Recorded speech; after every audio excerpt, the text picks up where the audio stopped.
Hi, everyone. It's Nadine again, respiratory therapist.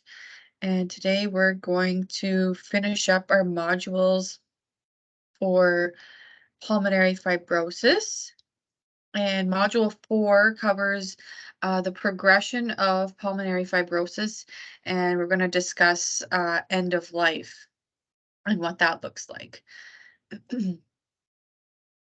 So, the progression of pulmonary fibrosis is important to discuss because it's important to realize that you will have it for the rest of your life, but the rate of the progression of the disease itself is so unpredictable, and there's such a wide range that it's nearly impossible to guess how long somebody has. I've seen clients decline over a few months, and then I've also had clients that have been over several years and progressing slower. But we do know that the more flare-ups or acute exacerbations that somebody has when they have a pulmonary fibrosis, um, the increased chance of mortality comes with that. Um, so because of the unpredictability of it, it's always wise to chat with your family or friends or your support system about what your end of life care wishes are.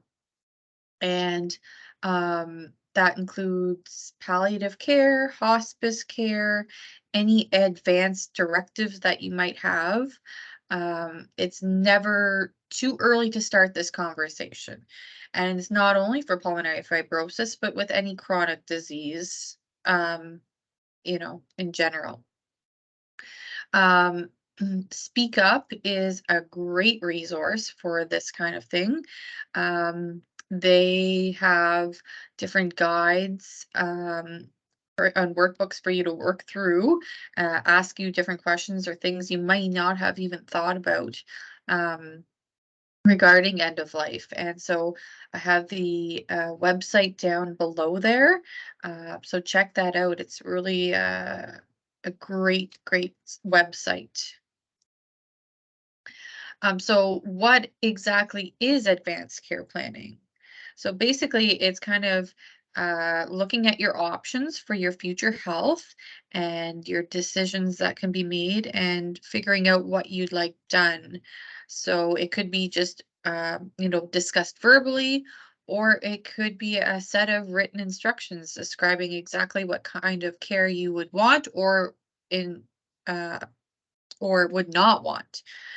So if you are not able to make those decisions on your own or not able to speak for yourself, it also may include who you want to make those decisions for you when you can't. And so on the right side of the screen here, I've brought a couple of questions, interesting questions that I thought were really good uh, things to ask yourself that you may not have thought of. And this all kind of surrounds advanced care planning. So, what are your end of life goals? Do you wish to be cured if this is possible? Do you wish to live longer? Do you wish to improve or maintain your quality of life or your functional independence?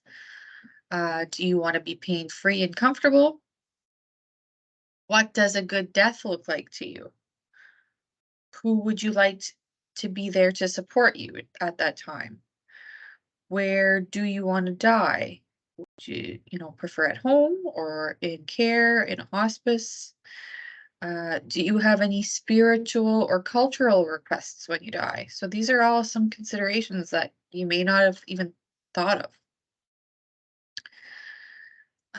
The next slide goes over what is palliative care, and we have a negative stigma associated with the word palliative, but it's a special kind of care that focuses on the client and their family who is living with a life-threatening illness. Um, and so the goals of palliative care are number one, to provide comfort, relieve pain, and provide dignity in the dying process. Um, and provide the best quality of life we can despite their diagnosis for the person and their family. So it doesn't always only focus on physical needs, but it also will focus on mental, spiritual, and emotional well-being. It's important to remember that palliative care doesn't speed up the death or it doesn't prolong the death. It's there literally to aid the client in feeling comfortable and to follow the natural progression of the disease.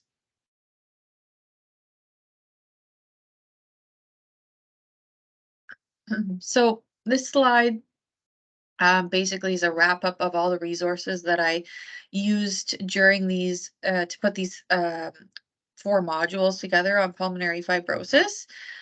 So if you have any questions or want to deep dive into some of the topics we discussed a little bit further, feel free to reference or go to these websites. They have excellent information on them. Um, so Living Well with Pulmonary Fibrosis, the Canadian Pulmonary Fibrosis Foundation, the Canadian Network for Respiratory Care, and the Ontario Lung Association are all great places to start with. And then, of course, our program, the Connect Well Lung Health Program. I have some links here to our Facebook page. So if you have Facebook, feel free to follow us on there.